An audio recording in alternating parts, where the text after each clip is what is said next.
Assalamualaikum warahmatullahi wabarakatuh. Perkenalkan, nama saya Sri Rahmidah, NIM 22140007, tugas UAS mata kuliah Metodologi Studi Islam. A. Biografi singkat Muhammad bin Abdul Wahab. Syekh Muhammad bin Abdul Wahab adalah seorang ulama terkenal dari tokoh besar reformasi pada masanya. Ia juga seorang teolog dan tokoh pembaharu Islam terkemuka dari Arab.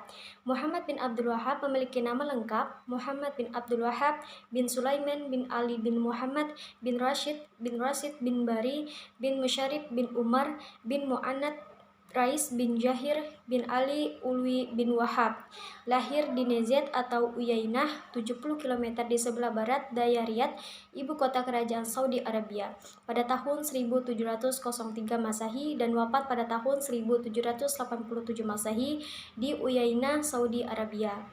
Ia berasal dari keluarga yang sangat terhormat dan terpelajar. Ayahnya, Syekh Abdul Wahab bin Sulaiman, adalah seorang kadi di kota tersebut, mempunyai karakter yang sangat ilmiah dan bijak, mewarisi status mulia yang disandang oleh leluhurnya. Syekh Sulaiman bin Ali adalah seorang pemimpin ulama dan orang yang benar-benar berpengalaman dalam mengajar, menulis, dan memberikan keputusan.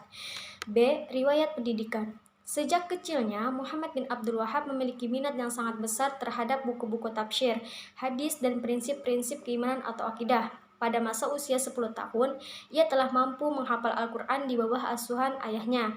Dia mempelajari fikih mazhab Hanbali dari ayahnya yang merupakan salah seorang ulama mazhab Hanbali. Sejak awal ia sangat tertarik pada karya-karya yang disusun oleh ulama sebelumnya, terutama karya-karya Syekh Al-Islam bin Taimiyah dan muridnya Al-Amah bin Qayyim. Ia mempelajari seluruh buku-buku tersebut dari awal sampai akhir hingga ia menguasai semua isinya.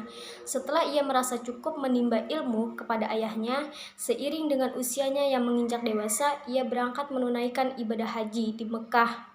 Kemudian menuntut ilmu dari ulama di sana. Muhammad bin Abdul Wahab adalah seorang pengembara. Ini dibuktikan setelah ia belajar dari ayahnya. Ia berangkat ke Mekah untuk menuntut ilmu di bawah asuhan ulama. Di antaranya adalah Sulaiman Khurdi dan Muhammad Hajat Al-Sindi. Kemudian ia melanjutkan perjalanannya ke Madinah dan berguru kepada Syekh Abdullah bin Said Najdi, juga Syekh Muhammad Hajat Al-Sindi dalam waktu yang cukup lama. Setelah itu, ia ke Bashrah selama 4 tahun, lalu dilanjutkan studinya ke Baghdad selama 5 tahun, dan tempat terakhir ini ia memperoleh istri yang kaya raya.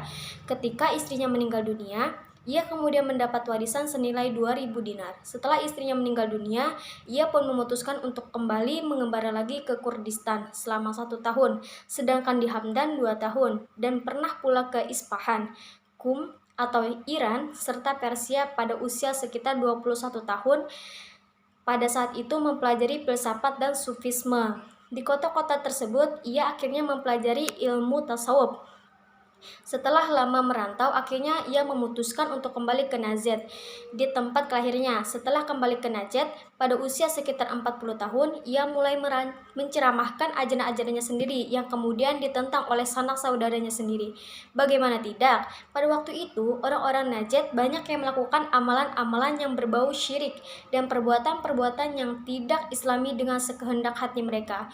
Seluruh kehidupan mereka diliputi oleh paham politeisme. Mereka menganggap makam-makam, perpohonan, makhluk-makhluk halus, dan orang-orang gila sebagai sesembahan.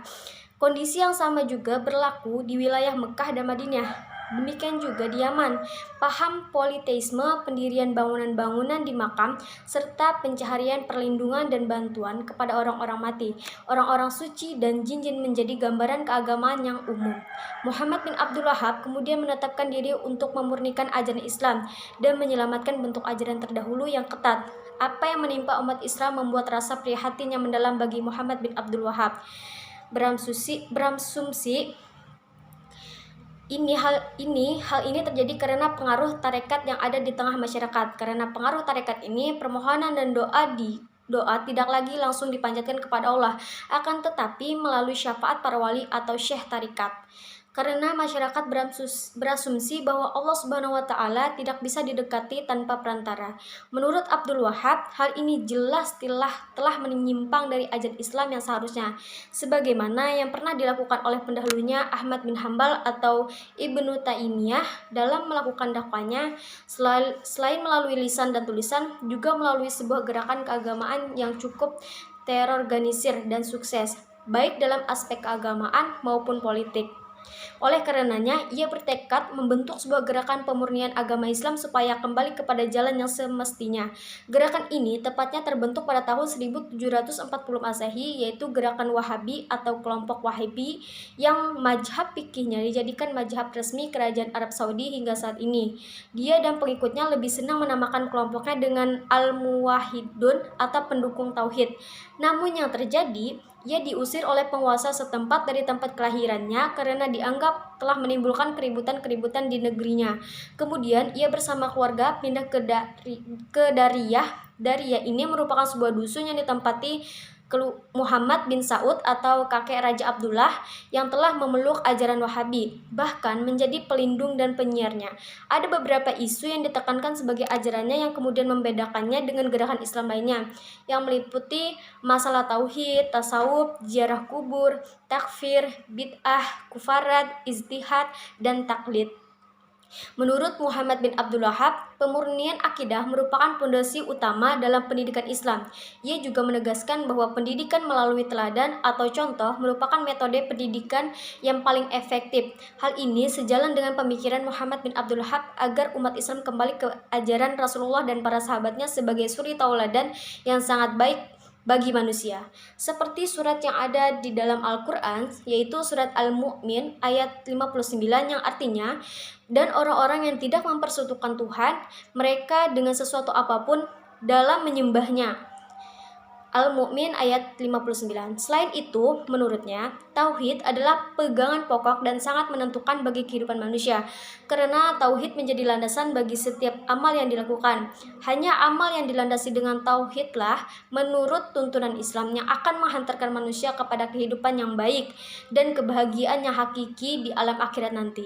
Muhammad bin Abdul Wahhab bukan seorang teoris semata, tetapi ia adalah seorang pemimpin yang aktif berusaha mewujudkan pemikirannya.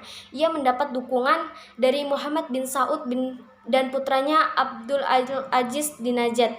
Paham-paham Muhammad bin Abdul Wahhab yang kemudian mulai tersiar itu bertambah kuat, sehingga di tahun 1773 Masehi mereka dapat menduduki Riyadh. Kemudian pada tahun 1787 Masehi, Muhammad bin Abdul Wahhab meninggal dunia. Tetapi ajaran-ajarannya tetap hidup dengan mengambil bentuk aliran yang dikenal dengan nama Wahabiyah.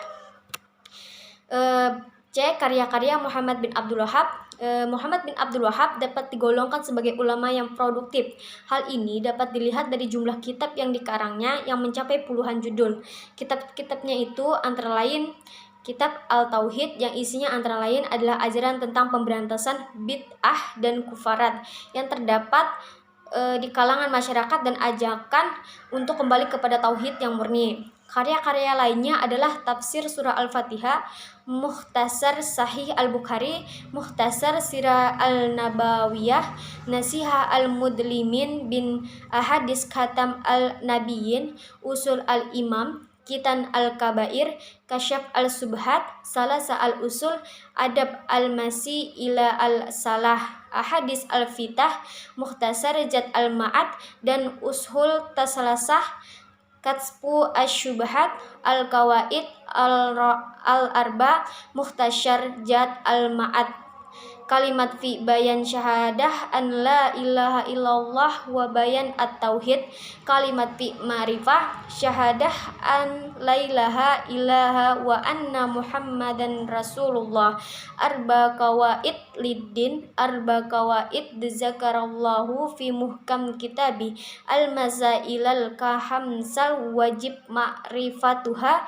Tafsir kalimat at-tauhid 2, danal masail allati kalafa fiha Rasulullah ahli al-zahaliyah.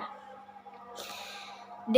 Pemikiran tokoh tersebut tentang Islam serta kontribusinya dalam dunia Islam pada zaman sekarang. Jadi Kontribusi Muhammad bin Abdul Wahhab dalam dunia Islam pada zaman sekarang adalah menetapkan apa yang telah ditetapkan Allah dan Rasul-Nya dalam Al-Quran dan hadis. Jadi pemikiran ini, seorang Muhammad bin Abdul Wahhab ialah menyeru kepada umat Islam agar kembali kepada ajaran Islam yang murni, berpegang teguh kepada Al-Quran dan Sunnah Rasulullah, mengamalkan tauhid dan dengan semurni-murninya tanpa campur adat istiadat. Terus untuk yang analisis kritis, pandangan saya tentang Muhammad bin Abdul Wahhab ialah suri tauladan yang sangat baik, di mana cara dia memurnikan ajaran Islam terdahulu dengan memegang teguh tauhid dan berlandaskan Al-Quran dan Sunnah, sehingga penyeruan tersebut tidak menyekutukan Allah Subhanahu wa Ta'ala.